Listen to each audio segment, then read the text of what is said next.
What is up, guys? I'm back. I am back, and I'm excited to be back. I missed all of you, and I got a lot of comments from many of you saying you missed me too. So nice of you guys to do that, making me feel all welcome back and all that. Well, I'm happy to say that I got tons and tons of work done. I really needed to get that checklist narrowed down so the channel could gain that next level, and I could start spending some of those skill points, to use a video game metaphor. You'll slowly start to see some of the improvements as the weeks go on. For example, now that I have a grasp on After Effects, I'm working on a new animated logo, and it's going to be very cool. And other little tweaks here and there that'll improve the overall production quality of the channel. And some interesting things came about that I hadn't even planned on as well. For example, I'm working with a popular gaming channel on a really cool collaboration. Don't want to give any spoilers away yet, but it's gonna rock. And I got contacted by a gaming company that wants me to feature one of their games on the channel next week. Again, no spoilers, but it's actually a game that several viewers requested. So that's extremely fortuitous. And they're giving me copies of the game to give away to you guys as well, which is gonna be fun. I always like doing giveaways.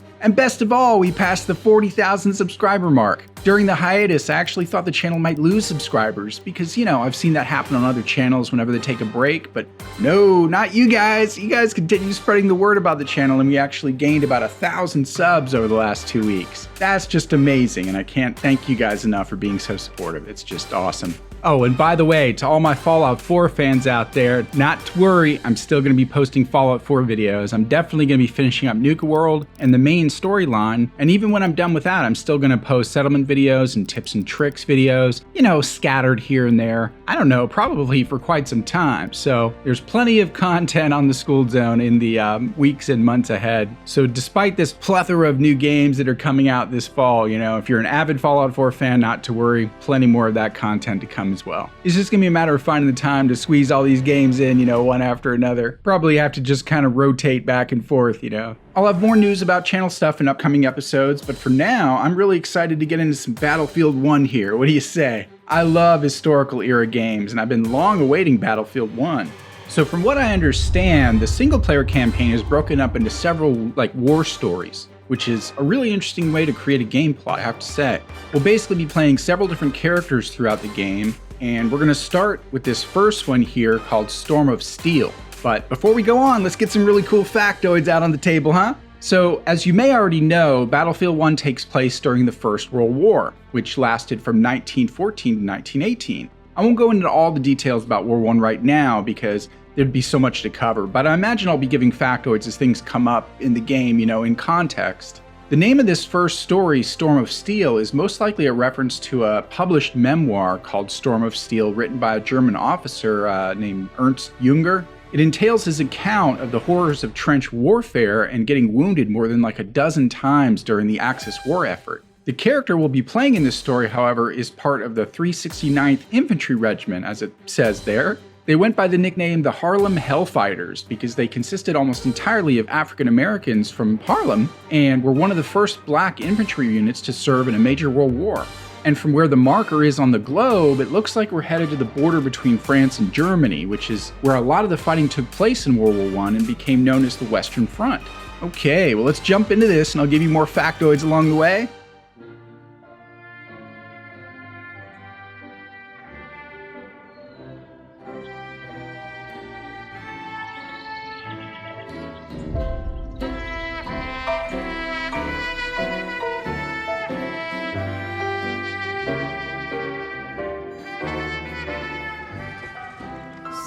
Shining bright above you, night breezes seem to whisper.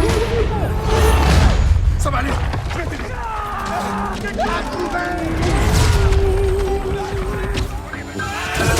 Stay nighty night and kiss me.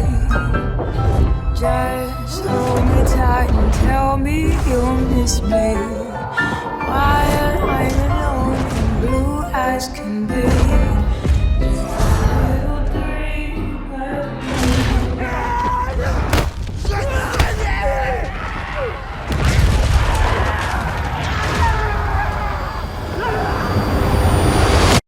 Wow, impressive. I turned the music off, you guys saw, hopefully it won't flag me for that. So if you're curious what that wicked looking spiked melee weapon is that we just saw in the intro, it's actually a real weapon that was used in World War I called a trench raiding club. They were usually heavy wooden batons that were studded with nails on the end, and they were mainly used because they were silent and were helpful for raiding trenches quietly at night. That's the name Trench Raiding Club. You are not expected to survive.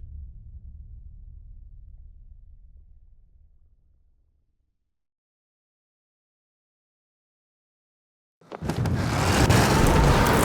surrounded! We have to hold this line! Oh man.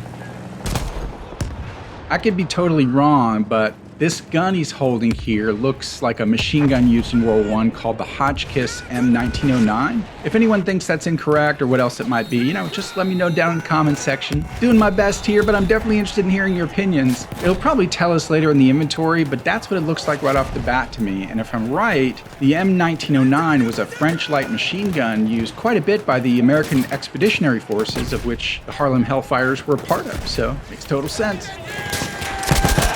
It's gonna be hard to tell the enemies from the allies. This might be a good vantage point.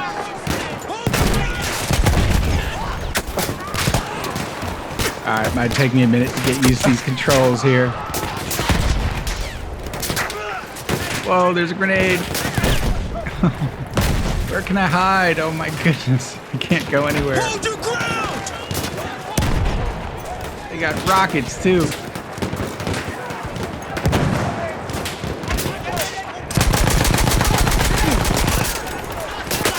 Hey now. We're just getting shredded. Stand fast!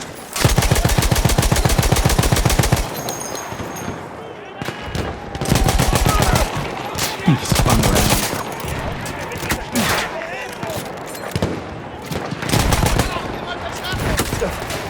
Hold your ground!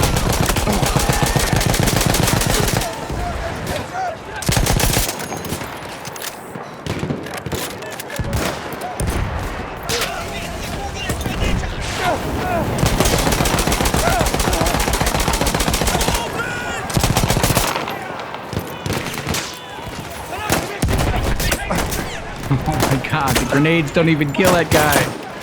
There we go. There we go. Oh no. We came from all over the world. So many of us thinking this war would be our rite of passage, our great adventure. Let me tell you, it was no adventure. Look at that battlefield. Wow. Okay, so I guess our allies have little blue dots over their heads. Okay, this gun here I believe is called a Maxim Gun. The Maxim Gun was the first machine gun used in warfare that wasn't hand cranked like the Gatling gun. This gun could also be a British improvement on the Maxim Gun called the Vickers gun, but it's almost definitely one of those two.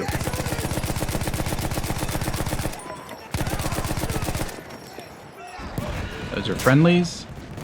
Where's that coming from? Oh, can I shoot that thing?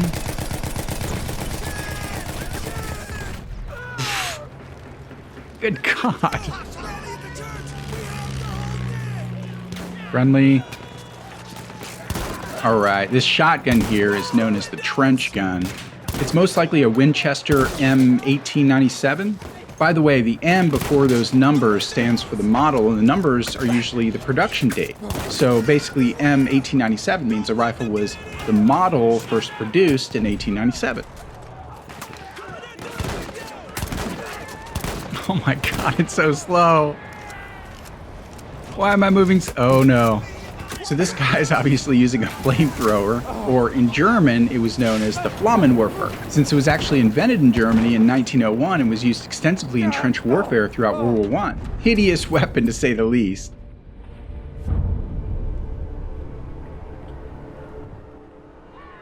New killing machines, like the tank, changed the shape of the war overnight.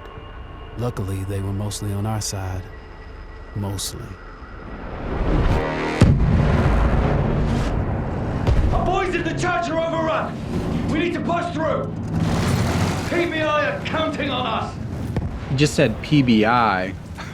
Okay, wow. To be honest, guys, I don't know how they'd imagine most people would know what that means unless, maybe they're in the military or something. Luckily for you, though, you're tuned into the Skooled Zone. Come here and get your video game knowledge on, right?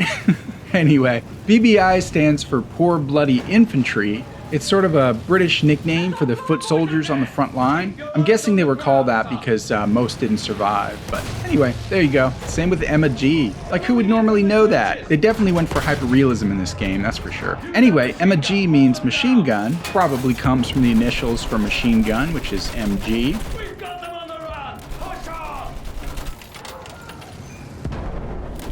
Forward!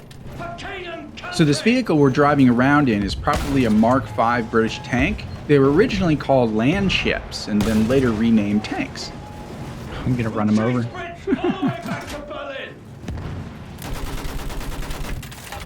I like this gun better. It's area of effect.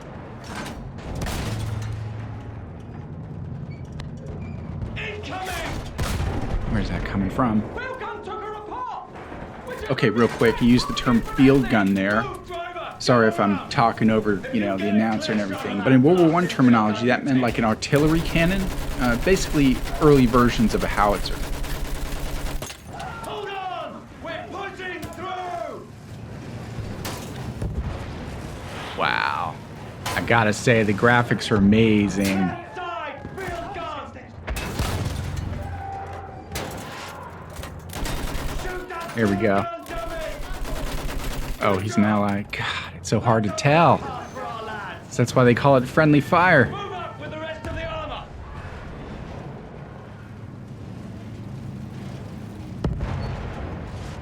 Stay focused, men! Push on, damn it! That's right. We're almost through! Fire at anything that moves! All right. Anything that moves, not including our friends. Those are our friends. Oh, there we go. What? Oh no. Instead of adventure, we found fear. And in war, the only true equalizer is death.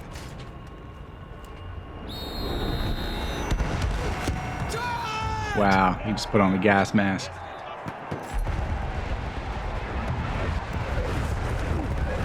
Wait.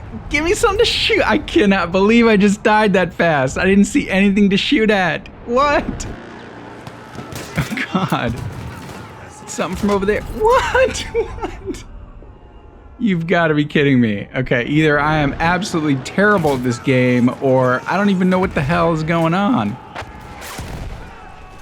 I think this gun is the Beretta M1918. It's an Italian-made submachine gun with this sort of awkward overhead magazine placement meant to use gravity to expel the casings. I can imagine it doesn't make it particularly easy to see the targets though, which is probably why the design sort of expired over time. Look at that insane recoil. What? What? How am I supposed to survive this? How am I supposed to survive? Oh my God.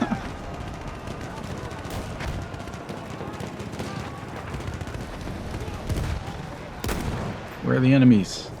Oh, that's a friendly. Where? Is it a friendly? It's gotta be a friendly. All right, where are the guys I'm supposed to shoot at? There's some I can pick up. X, switch weapon. I didn't want that, actually, but that's all right. Yeah, let's switch weapons. Let's go back to this. Let's go back to this. What? What? I can't be almost dead again. No way.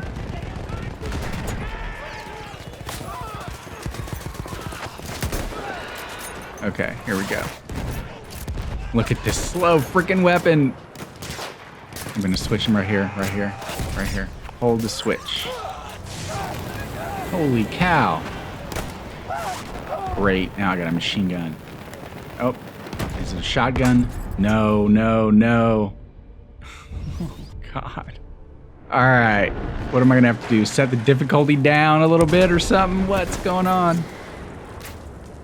All right, well, since it's hot swapping these guys, I think we're supposed to die. So slow.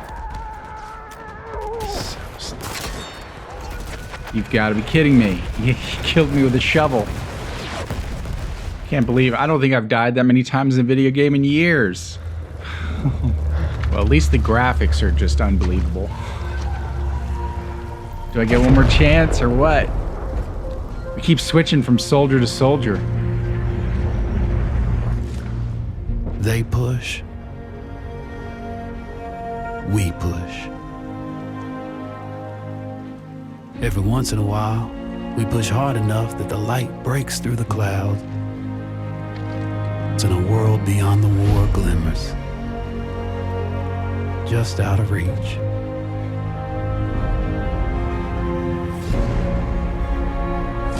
The war is the world, and the world is the war. But behind every gun sight is a human being. We are those people. We are the jaded, and we are the naive. We are the honorable and the criminal. We are the bound for legend. That's Lawrence of Arabia. And the lost to history. We are the knights of the sky, the ghosts in the desert, and the rats in the mud. These are our stories.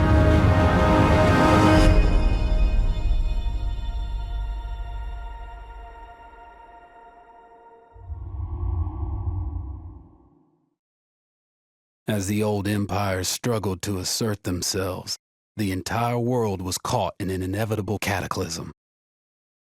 The war covered the globe. Old empires and new worlds. Old ways and new ideas. All of mankind fought. 100 big ideas marched off into the war to end all wars. It was consuming us all, and there was no end in sight. Okay, wow. All right, so I'm hoping that that was just a little tutorial and we were supposed to die that many times. If not, man, I gotta go back and set the difficulty down because that was just cray-cray. But it looks like we are headed to some new regions for these next stories. Probably the next one here, Through Mud and Blood, we'll play in the next episode. We're headed to mid-France, probably to try to hold Paris or something. And then it looks like we're headed over to parts of the Swiss Alps and Turkey maybe, and Saudi Arabia. Wow, that is cool. That is cool. Well, I'm looking forward to all those different war stories. It looks like we get to play a different kind of character in each of these stories, which is a really fascinating way to do a game, you know? But the fact that you gotta die, the fact that it's sort of baked into the cake that you're not gonna survive, like they said in the beginning, is definitely something I'll have to get used to. I'll try not to complain about it too much in the next episode, but I'm loving the graphics, I'm loving the historical elements, and there's just gonna be so many factoids in this series, as you could see from even just this short gameplay here there was. But yeah, thanks for jumping back into this with me, guys, and we will continue on to the next war story in the next episode. Alright guys, we're going to end this first episode at the end of the first war story here in Battlefield 1, and we'll pick up with the next one in the next episode. Really excited about this game, you know? I still am not sure that people are going to accept the fact that your character is like meant to die, you know? I think it's like going to be a sort of a new concept for people to grasp, and I hope it still gets a good reception, you know, because I'd like to see this series do well. But if people don't like to play it, they can always just watch it on the Skooled Zone, right? And if you want to check out any of my other series, you know, that left annotation link in this particular episode is going to lead you to some Fallout 4. That center annotation link will start the whole Battlefield 1 playlist for you, starting over with this episode, and that right annotation link will be clickable when that next episode's up and running. So, once again, glad to be back. Love you guys, missed you. Can't wait to post more episodes, and hopefully this week and next week I'll be posting on a more regular schedule. Now that I'm sort of caught up with things, make sure you bomb that like button down there and share the video around. Subscribe if you haven't yet, and we'll see you next time on the Skooled Zone. Stay smart.